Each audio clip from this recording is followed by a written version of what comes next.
Hello, good evening. Okay, I see participants coming in. Excellent. Zoom is popping everyone in. We'll just give it a couple of minutes. We'll go to 8:05. Good. I see people popping in. Excellent. Excellent. Let's see. Yep, still going, still growing. We have one more minute to get to 8:05. We'll just give people a chance if maybe they were waiting, but we're getting a good group coming in. Okay, I couldn't wait on 8:05. Welcome to Tour for Diversity in Medicine. This is your psychiatry specialty call about applying for and interviewing for residency. We have an incredible panel tonight. So we'll go for just under an hour. We'll try to aim for conversation so you don't have to save your questions until the end. We'll get to your questions in a couple of ways. One, you should see at the bottom of your screen a Q&A box. I will keep my eye on the Q&A box. We also have the webinar chat that you can type your questions into the chat box. And then we're a small enough group, looks like at this point, that I can also allow you to take yourself off mute and talk live. So kind of with that housekeeping up front, I'll introduce myself, Dr. Nzinga Harrison, physician, double board certified in psychiatry and addiction medicine. I went to Howard University, HU, anyone listening, you know, for undergrad, majored in biology, minored in chemistry and Spanish. Went then up to Philadelphia to University of Pennsylvania for medical school, and then down here to the south where I still currently am to Emory University for psychiatry residency. I graduated in 2006, been practicing psychiatry and addiction medicine in vulnerable communities ever since. I'm currently co-founder and chief medical officer of Eleanor Health, where venture capital backed substance use disorder care in value-based care arrangements. So I'm going to go around and ask each one of our panelists to do a similar type introduction. I'll tell you the most important thing about me is that I'm a mother of two. My boys are 19 and 17. The oldest is a sophomore in college. The youngest is going off to freshman year in college, married for 20 years to a Decatur native. So he'll tell you we live in Decatur, where it is greater. So with that introduction, I'm going to start with Dr. Sean Plotnick, if you'll give us your thumbnail. Hi, everyone. I'm Sean Plotnick. I graduated residency in actually 2022. I'm an assistant professor at the Lewis Katz School of Medicine at Temple University, where I'm currently an advisor and also work as an inpatient psychiatrist.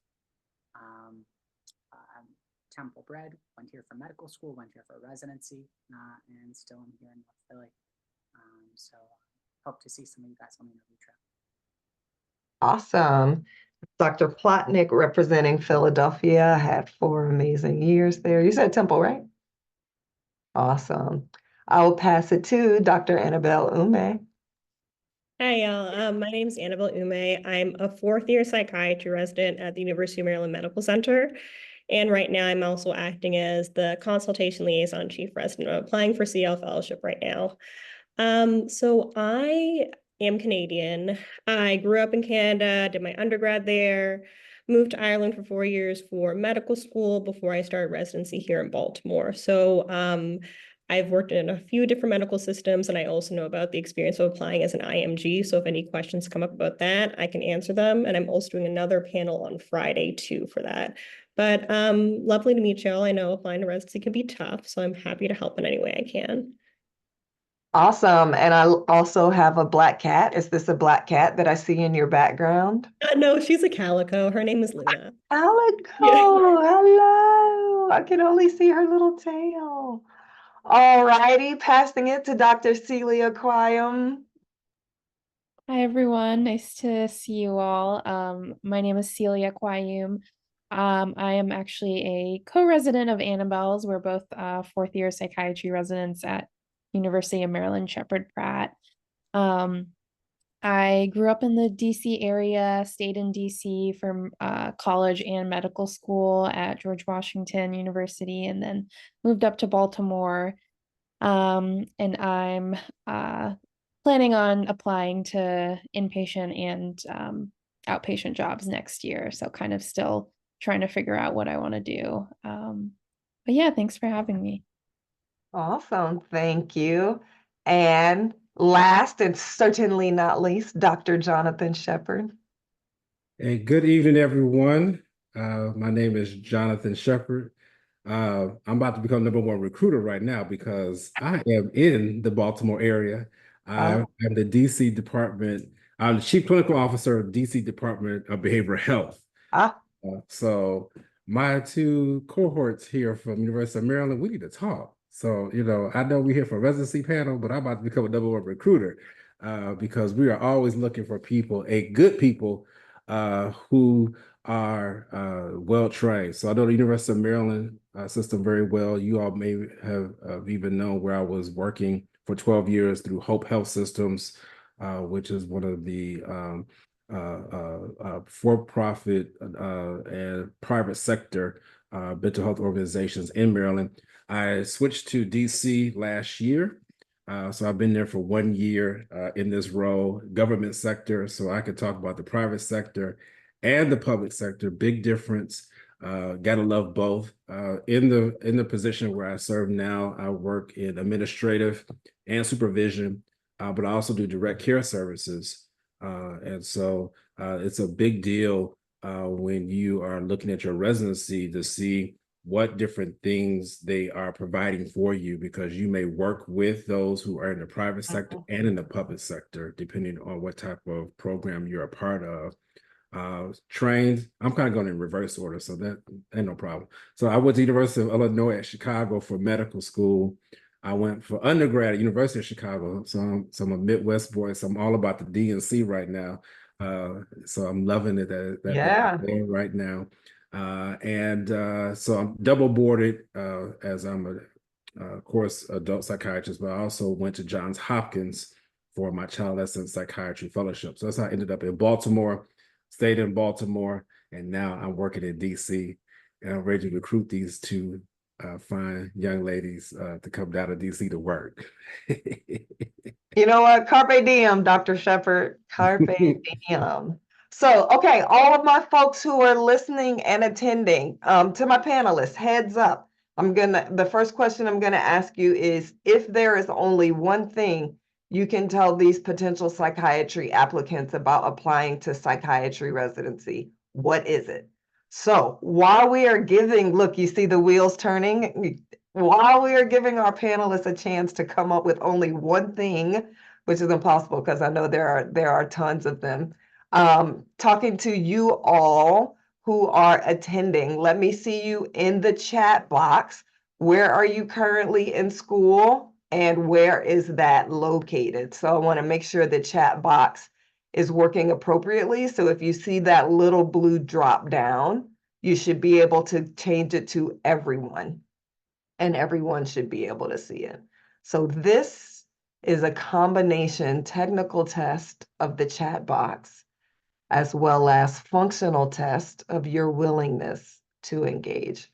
I wonder, the chat box may not be working because nothing is coming in.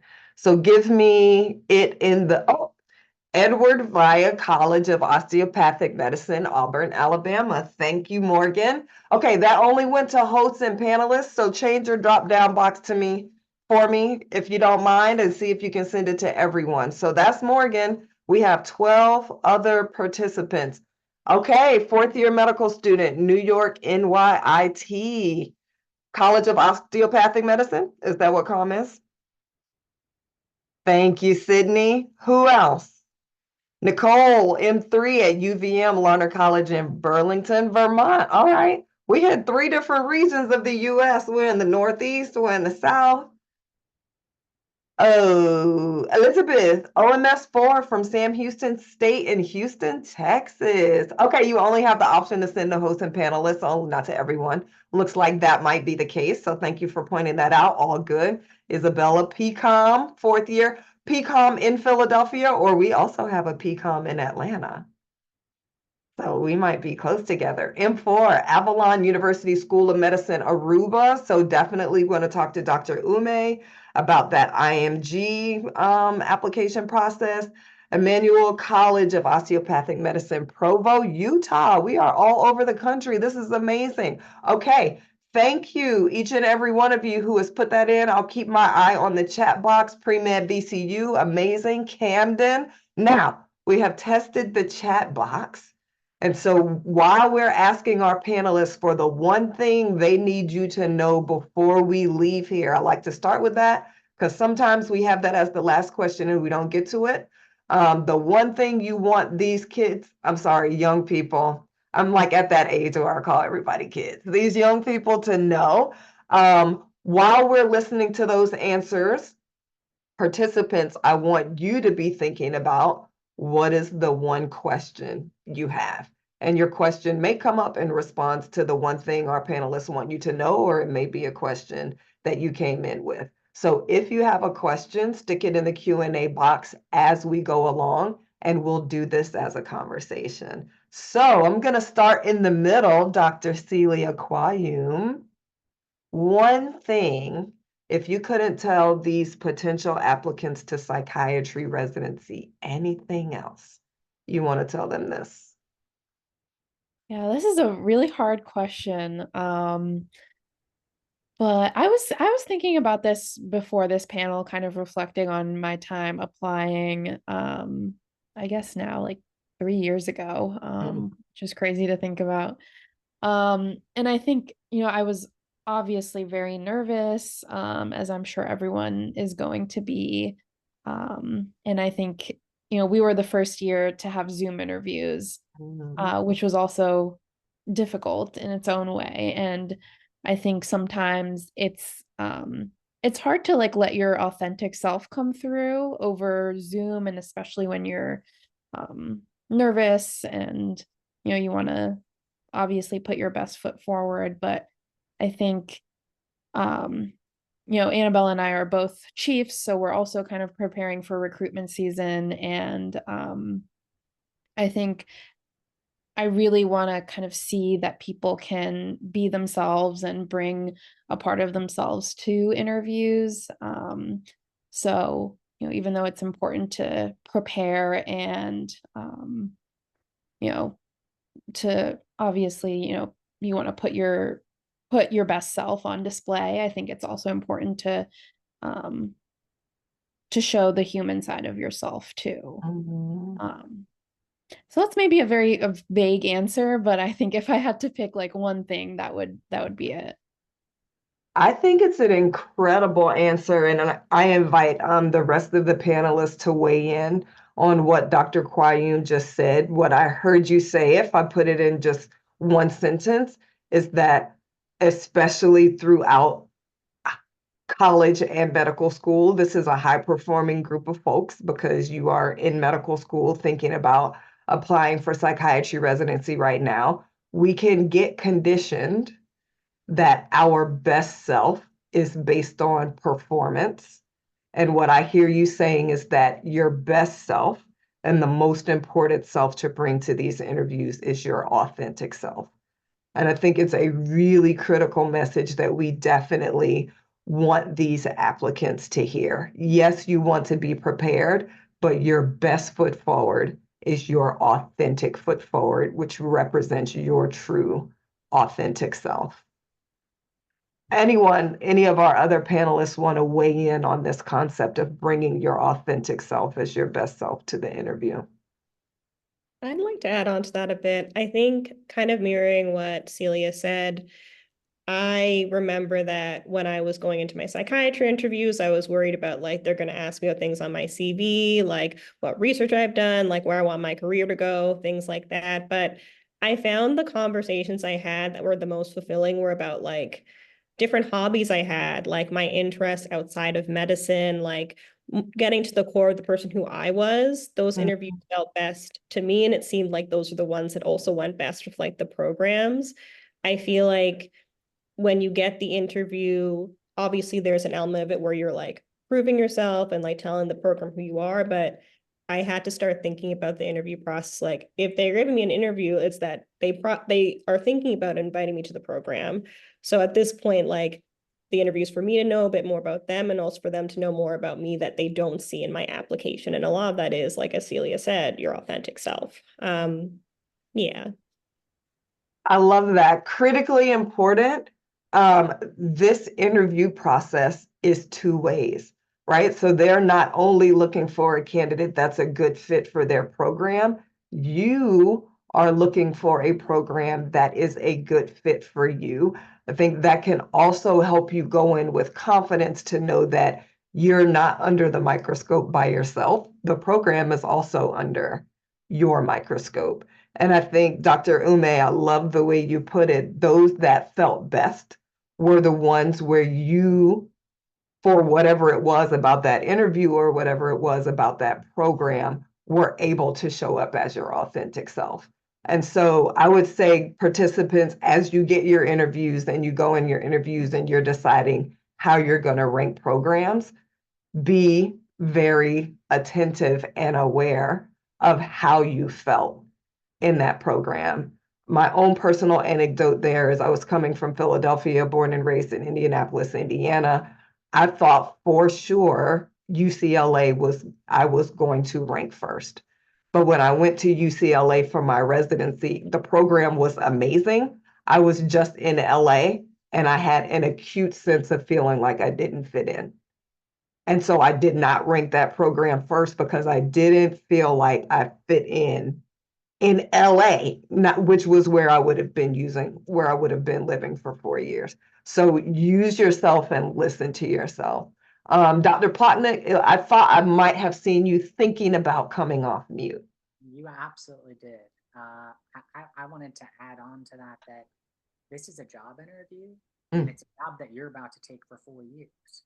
And so you're going to show what you have to offer them, but you're also trying to ask what do they have to offer you.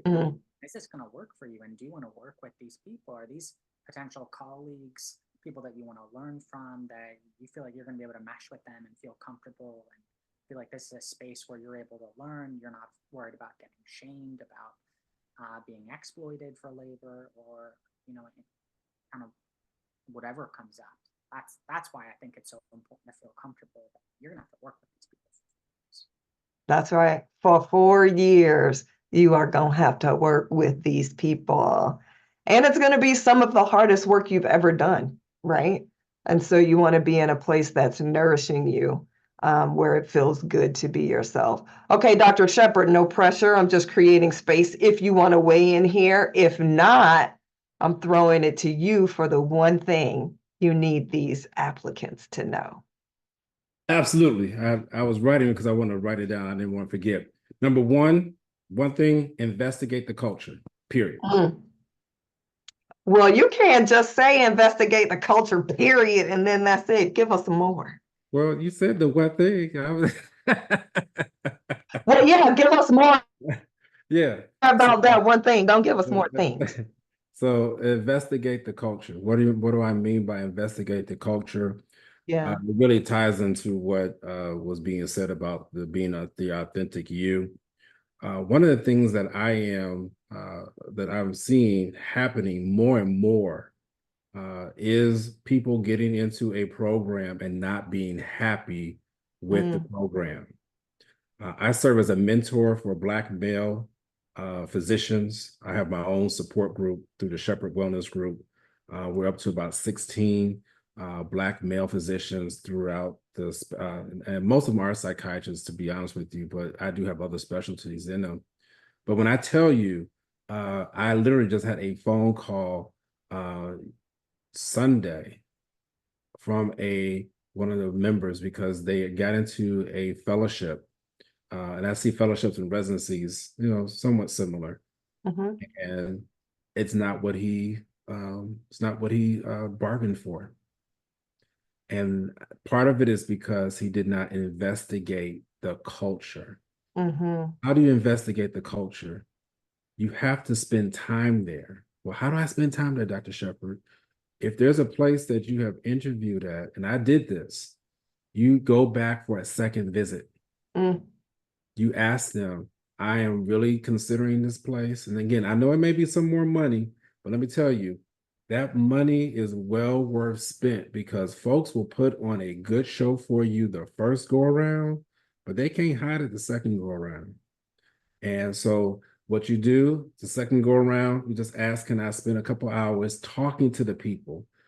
Any program that does not allow you to investigate the culture of how they handle their residents, of how the teachers and the attendings provide education for you, then you need to run like whatever. I put the H in there. You need to run fast because that is not the place for you.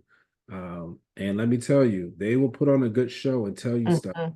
Not just that one person on Sunday. I have another mentee of mine. Actually, I have about 3 or 4 right now in pretty bad situations mm, in their programs because the culture on them, some of them just switched. If you know that you're committed to the community, you want to see things. mm. Oh, yeah, we could do that. Well, are you doing it now? Oh, no, we'll create that. Oh, no, I think I need to keep on going and find somebody who's doing it. You don't want to be the guinea pig. I'll say it again. You don't want to be the first one. Oh, I'm the first one. No, you don't want to be the first one when you're in residency.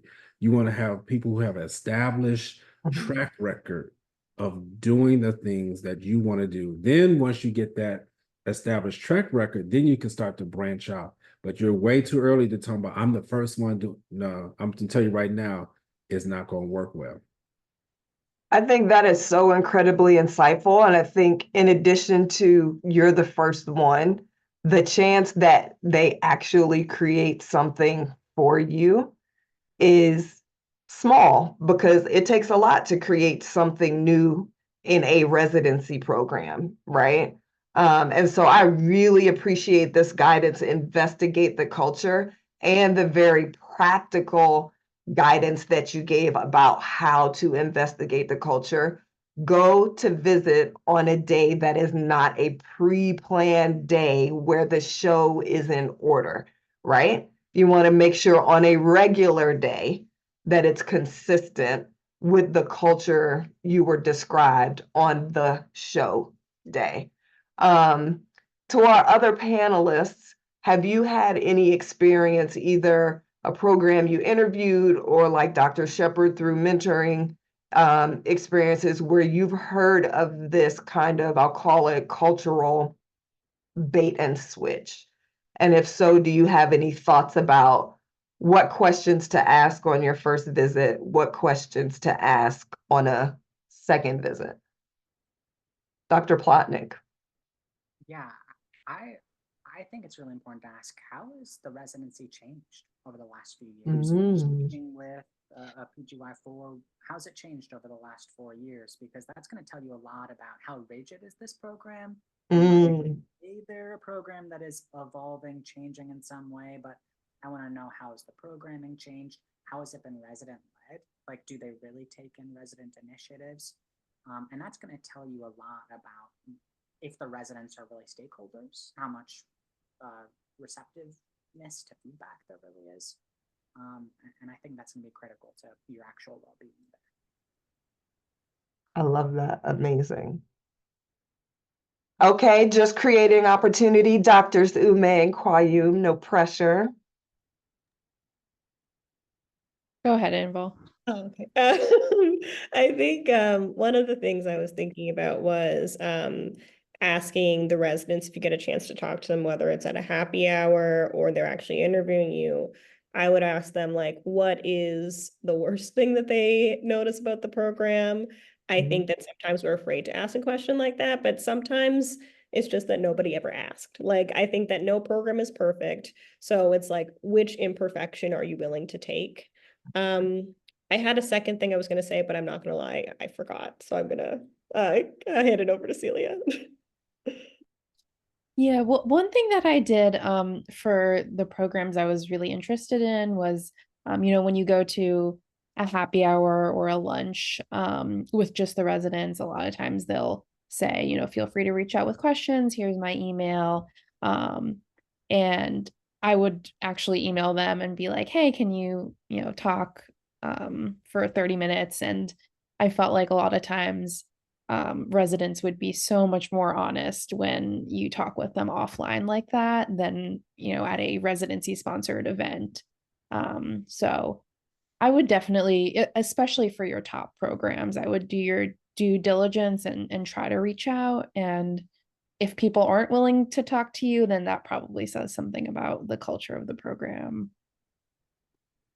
I think that's a super strong call out. And I love that Dr. Shephard said, I know a second visit is another amount of money. And maybe if you're not in a position to spend that next set of money, this is another way you can get that not game day insider information in a way that maybe doesn't require travel. So, okay, amazing. Thank you. All right. One thing, Dr. Plotnick, did we already do your one thing? My one recommendation. Yes. We haven't done mine. Okay. So huge change, to the application cycle over the last couple of years is that we now have these signals, and you have been given 10 signals. This is really for those of you that are M4s now applying this year, and those signals are gold. And you really need to use them at programs where you think you are a great fit and that program is a great fit for you. Not all reaches, not all safeties, really the 10 programs that you think you have the best shot at and are that's going to give you your best shot at matching in general and your best shot at matching at a place that's good for you. I love that. Super tactical. Thank you.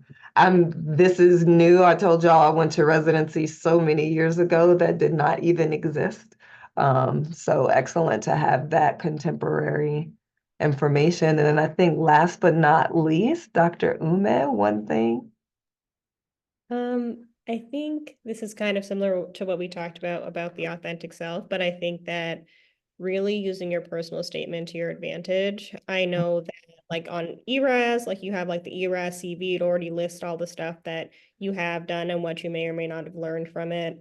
I think the personal statement is a great chance to have the program get to know you before the interview and talk about like, why did you do all the things you did, who you are as a person, your interests both in medicine or even outside of medicine too. Like I found that on my interview, a lot of the time I was talking to people about like things that were in my personal statement that may not have been on my CV. So I guess the piece of advice is if something is on your ERAS CV, it doesn't necessarily have to be in your personal statement with as much detail. They should be two separate things. I love that. And that is a piece of guidance that is tried and true and timeless and will always be the case. And I'll take it the next step also. So your personal statement is not a regurgitation of your CV, and your interview should not be a regurgitation of your CV or your personal statement.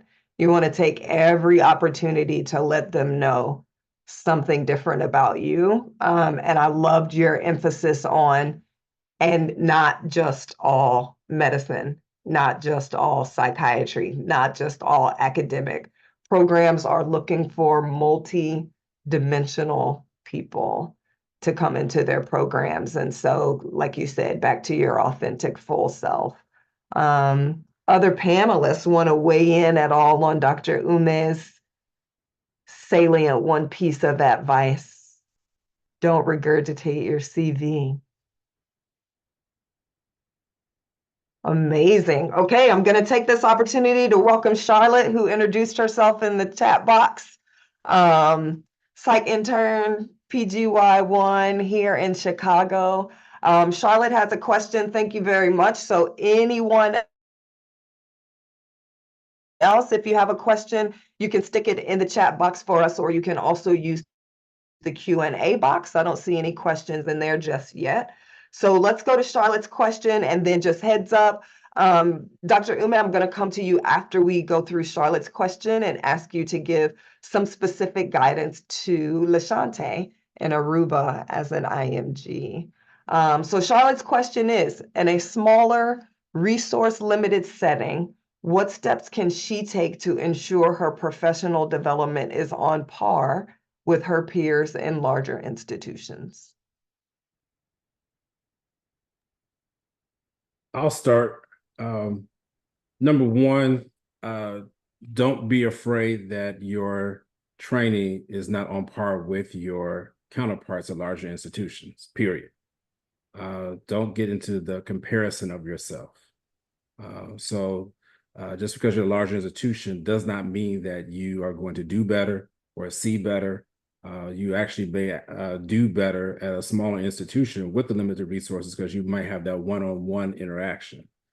So don't discount that. What I also wrote, because I saw the question, started preparing for it, you want to make sure that you attend national meetings. So if you're in a smaller setting, you want to make sure you get around the other people who are in the larger institutions, see what is happening on the national scene. You also want to join those organizations. If we're talking about psychiatry, you want to be a part of the American Psychiatric Association. If you're a part of a specialty, you want to join that particular organization so that you can have those different interactions with people. They can hear what you're doing. You can see what they're doing. So there's definitely avenues and vehicles that allow for that interaction. But please don't think that you are somehow missing out because you're at a larger or at a small institution, and that somehow a larger institution means better better care or better education, because that's false. Period. That's what Dr. Shephard said earlier. Anyone else? I'm going to ask a follow-up question if no one wants to jump straight in. The follow-up question is, and I want to build on this idea that Dr. Shephard just said, a bigger institution is not a better institution, period. What are some of the benefits as our participants think about institution size as part of their decision-making process, where they want to apply, where they want to match, where they're ranking? What are some benefits of smaller institutions for training?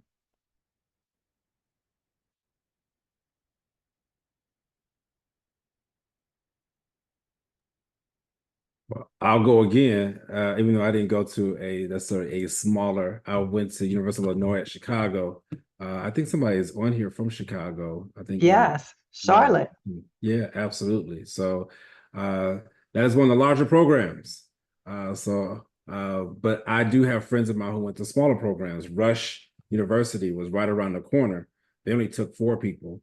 Versus where we took, I think, as many as 10 to 12 in one class. So definitely larger. But then when I went to Hopkins for my fellowship, we took 6. So I've experienced kind of larger and then medium size. But the advantage is you have that one-on-one interaction.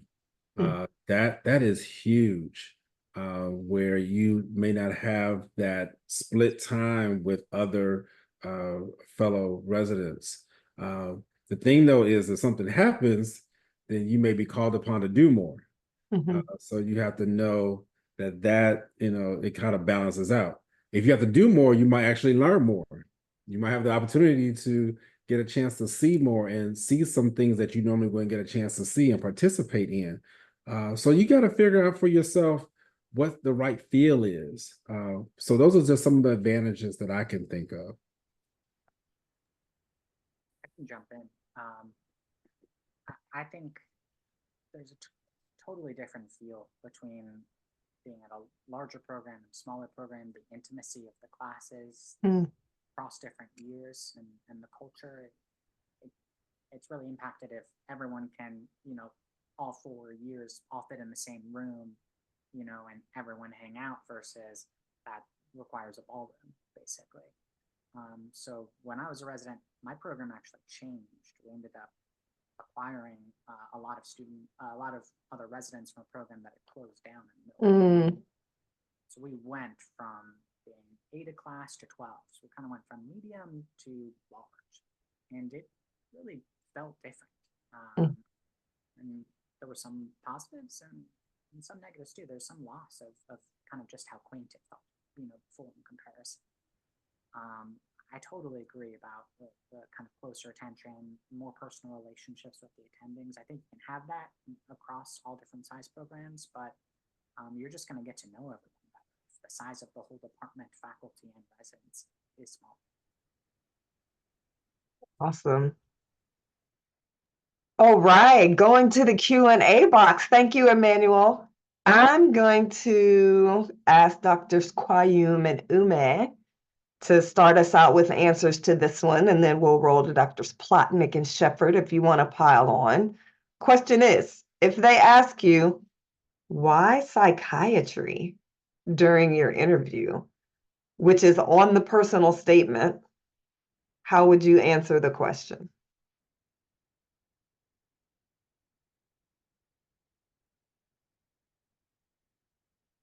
Go ahead, Dr. Quayum. I see your finger on the mute button. Yeah, that's a good question. I'm trying to think of what I did because I remember encountering this same issue. I think that I feel like there are just some things that come across better verbally than written. So, you know, I think going back to my personal statement, I think I had I kind of wrote it as a narrative, and it was very much a story that I wanted to tell. But when I was asked in person, kind of why do you want to go into psychiatry, I think I gave probably more like concrete answers. So, and I will say I think it's okay to repeat things. Not everyone necessarily reads your personal statement, so and you can sometimes kind of tell at the start of an interview if someone has read it or not. So I do think it's okay to repeat certain themes, because ultimately that is kind of what you want to see in an applicant, is the themes that pop up in their application and in their interview. And I don't think anyone's expecting those themes to be different.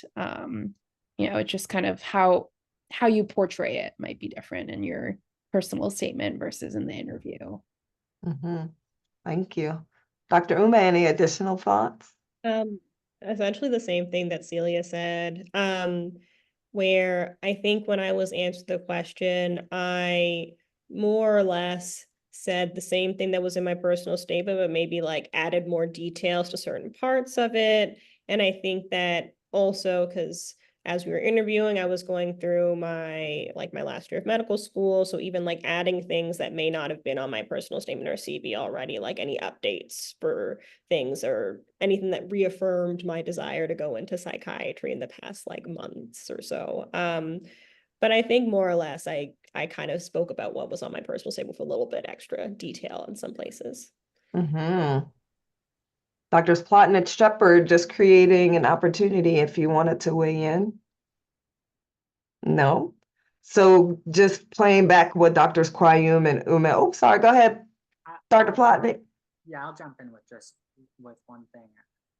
I think we really want to see how introspective you are. We want to see your brain work, and sometimes that comes through in in a personal statement, but not everyone kind of puts their best foot forward with a personal statement. So I think it's another opportunity to really shine. Passion can really come through, verbally in a way that some people aren't as eloquent, in the written word. So it's a real opportunity to really show just how engaged you are with this specialty and really want to do it. Just show off a little bit. I love this. I love that. So playing back what we heard, don't assume everyone has read your personal statement, and don't take it personally if they haven't. Perfectly fine for you to repeat what's in your personal statement. Think about how you can go the next level on the same themes in your personal statement, and a practical strategy for doing that is their time has passed since you sent in that personal statement. What experiences have you had that have reinforced your interest in psychiatry, and how did they reinforce those? And then Dr. Plotnick tells us, this is your opportunity to show off, right? Show off and let them get to know you. And if you're not a gifted and talented creative writer, this is your way to show up in person and help them understand what you wanted them to know in that personal statement.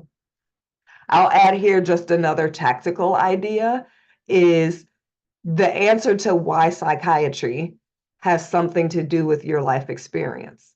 Your life experience led you to whatever your why is for psychiatry. Your life experience could have led you to a different profession. It could have led you to something other than medicine. It could have led you in medical school to a different specialty. So to Dr. Plotnick's point about they want to know about your ability for introspection, take some time and think about why your life experience didn't lead you to a different profession, why it didn't lead you to a different specialty, and let that be part of the depth that you add when they ask this question. Even if they have read your personal statement, you give them a different bit of context and color. I would do this too. As y'all see, I could be a little provocative. I'll turn it back on it and say, why not psychiatry? That's exactly what I would say. You talk about why psychiatry, why not psychiatry? Because we're in the middle of a pandemic. We're in the middle of a mental health pandemic. We are at a place where people need mental health care. So why not psychiatry? The smartest doctors are in psychiatry. Why not psychiatry? I mean, I would just start listing it all. Before they do it, they would just be smiling too. So that's how I would throw it. Just kind of just throw it back. But again, you have to have that type of temperament. Everybody doesn't feel comfortable with that. But for me, I would just turn it back and say, well, why are you asking me this question? Why not? Aren't you not happy? That's so funny. If this is your personality, this is about showing up as yourself, right? Dr. Shephard has to show up as himself, because if he says, why not psychiatry? And he's expecting light banter and conversation, and he gets like, you're like, oh, that might be a piece of information about this fit, right? This fit for this program for me. Okay, it is 8:45, so we are rounding the bend on this conversation. Thank you, Emmanuel, for putting that question in the Q&A. Thank you, Charlotte, for putting your question in the chat box. I started out by saying to our participants, I was going to ask you one thing you definitely want to know. So please start putting those questions in the chat box. While you do that, I'm going to come back to Dr. Umeh. Can you talk to us about specific considerations at every step of the process applying as an international medical graduate for psychiatry residency? Sure. I think that, well, just to reflect on my own experience, like as a Canadian citizen, like I'm also like not US, like not a US, I'm not a J1 visa right now. So I think one of the piece of advice I was given when I was applying was to apply broadly. I think that might be a different case if you're a US based IMG. I think there might be more options for places you can go with that because you don't need a visa. I think the biggest thing that helped me when I was like interviewing and things like that is that I think that sometimes when we think about being like an international medical graduate, like I think even ourselves will be like, this is like kind of like a red flag, like it's a negative in our application, like it shows there's something wrong with us in a way. But I think that it can be a really great benefit to talk about on the interview trail. Like for me, because of my experience in Ireland, I've been exposed to like several different like medical systems. Like there are skills I learned there that I may not have learned here when I was going through medical school, that I may not have learned if I went to medical school in Canada. So I would say, reflect on like your experience in whatever med school you went to and think about like, what are the strengths and the skills that you got going through this process you may not have had if you went to medical school in the US. I think I talked about that a lot on the interview trail. And obviously I'm just one person. I'd say come to the panel on Friday so you have other experiences too. But if I could give you one piece of advice, that would be it. I love that, right? It really is perceiving yourself as an asset. So as an international medical graduate, that is an asset that you bring with you that you have to offer to this program. And it goes back to our conversation at the beginning. if you're applying to a program that does not see that part of your experience as an asset, is that the program for you? And I think there's also a way when you're investigating the programs that you want to apply to, you can, do they have any information about international medical graduates on their website? Have they matched international medical graduates? The way they talk about international medical graduates in the program, is it evident that they see that life experience as an asset? This is all information that you want to be collecting. But I think importantly, what Dr. Umeh just said, you have to see your IMG status as an asset, or else the way you will show up on your application and in your interviews, your belief that it's not an asset will be evident, and that will not be in your best interest. Dr. Shephard, Quayum, Plotnick, want to weigh in at all? Okay, we have another question in the chat box from Elizabeth. Thank you very much. With psychiatry becoming more competitive, what are the ways that applicants can stand out as passionate mental health practitioners beyond the personal statement? I'll start out. So on the day of the interview, look like you're passionate.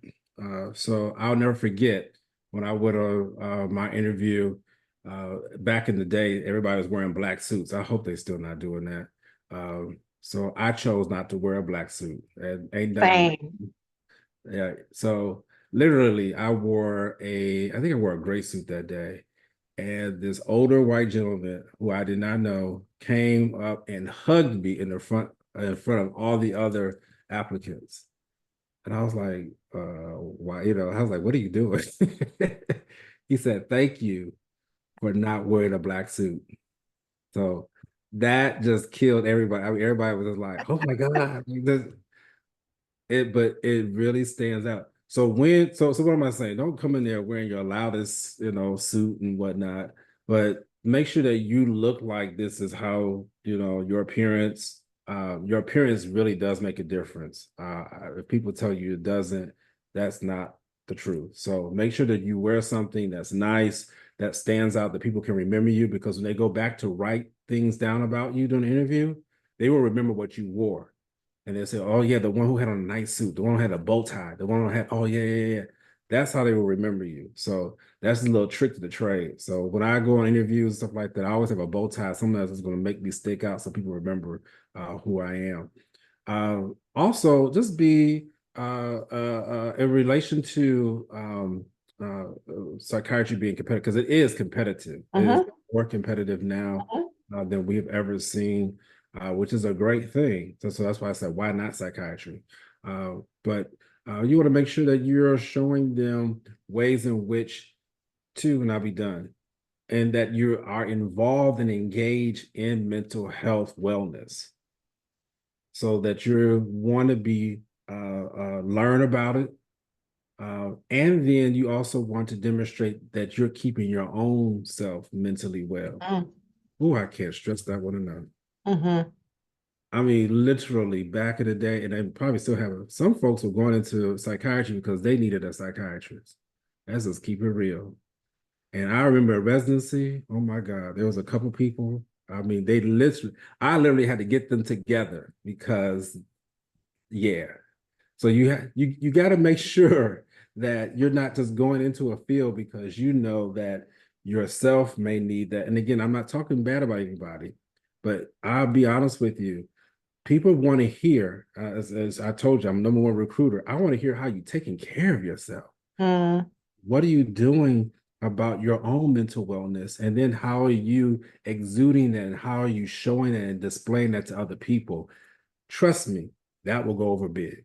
I love that. So not just don't be afraid to stand out, but stand out on purpose and be out loud and proud about your own mental health and well-being and how you're being proactive about that.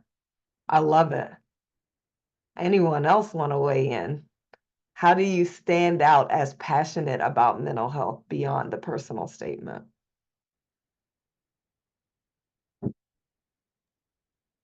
I guess I'll jump in and I think your experiences, your actions, that's really going to define you. You know, so those 10 experiences that you're putting in your CV and you're talking about in your applications, we want to hear about that. We want to hear about your reflections on it, because that's going to show your passion, what you're taking away from them. You know, what the stories that you're bringing out of them. And that's going to make you jump off the page because those are real life stories. That's why we're all interested in psychiatry. We care about other humans and what they do. So I think that alone, once you're in the interview, and if you're not at the interview yet, you're putting your application together. It's how you talk about those. You know, it's how you're describing those experiences. And if you're still doing those experiences, it's choosing those experiences and making sure that you're getting involved. And you know, doing things, whether it's in relation to addictions, whether it's working with homeless populations, whether it's working at local mental health centers, or even in student wellness. All of those are so directly related to what we do. It'll come through. I love that. Quote unquote, we're all interested in psychiatry because we care about humans. So how can you demonstrate that you have been walking the walk in the way you care about humans in your life? Be able to tell those human stories on paper in your application, your personal statement in person when you get to your interview. All right, well, we are only 6 minutes from launch, and so I am going to get us out of here on time. This is the rapid fire round that we will conclude with. We have talked about the one thing you need them to know. We have answered some specific questions. We're talking about showing up authentically, remembering that everything about you is an asset. If you can see it as an asset, you will present it as an asset. Remembering that this is a bi-directional process. You are also evaluating if these programs are a fit for you. The rapid fire, let's end with, don't do this. During your residency application process, don't do this. Dr. Plotnick. And don't overshare. Don't do what? Don't overshare. Don't overshare. This is a professional interview. This is a professional interview. Dr. Umeh, don't do this. This is not the most professional way to say, but don't be weird. Like, just be yourself. Just like show up the same way you'd show up with your friends or other people. Like, obviously, we're not like going to be talking like we're talking about like at the water cooler, like your besties or anything like that. But like, also don't lean too far into professionalism that you don't get to show who you're truly. Don't be weird. And the definition of weird is like trying to get in this box of what you think professional is so much that you like literally look like you're in a box. Dr. Quayum, don't do this. Oh gosh. I agree with both of those things. I'm trying to think of something else. Oh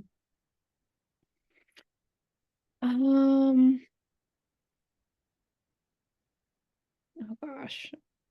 I'd say, you know, with Zoom interviews, make sure that you are in a place where you have like good connection, a good background. You know, just be professional in your setting. Don't have like your messy bed behind you. Do not have your messy bed behind you on your Zoom interview, and be in a place where you have good internet, like period dot, be in a place where you have good internet. Okay, rounding it out with Dr. Shephard. I already know Dr. Shephard has something for us. Don't do this. I do have some, but thank you for saying that because I told you, number one recruiter, I'm recruiting for some positions. And literally the person was staring up at the wall like for half the time. I was like, are you even listening to me? I was done. Needless to say, that person did not get a job. Was it because their camera was over there? I don't know what I don't know. Over here, and then you think I'm not paying If you're attention. well, the problem is she would look at the camera, ask a question, and go back. Oh, yeah. I was Yeah. like, what are you doing? Yes. I gave some feedback to that person once the interview was done too. It's like, well, I had people interrupting me. Well, then you should have went to a place where you were not going to be interrupted, and That's on our don't do this list. That's on our don't do this list, is be in a place where you're being interrupted. What Yeah. what you got for us, Dr. Shepherd? Don't do this. Don't think you know it all. Oh, And that's you will be amazed that people will come in. I already know this. I know this place. I went here. So be open to hear what is going on. So don't come in there thinking that you know I got this in the bag, or just relax, listen. yeah. Even if you, especially for those people who went to med school, like I did, med school, and then I went to the same place for residency. There is a difference. So, yep. Amazing. Well, it is 8:59. I'm going to bounce us out of here on time. Thank you so much to all of our participants. Thank you so much to all of our panelists, Doctors Quayum, Shephard, Umeh, and Plotnick. It has been a pleasure. Participants, I hope this was helpful. Please reach out to Tour for Diversity in Medicine for additional support, and good night.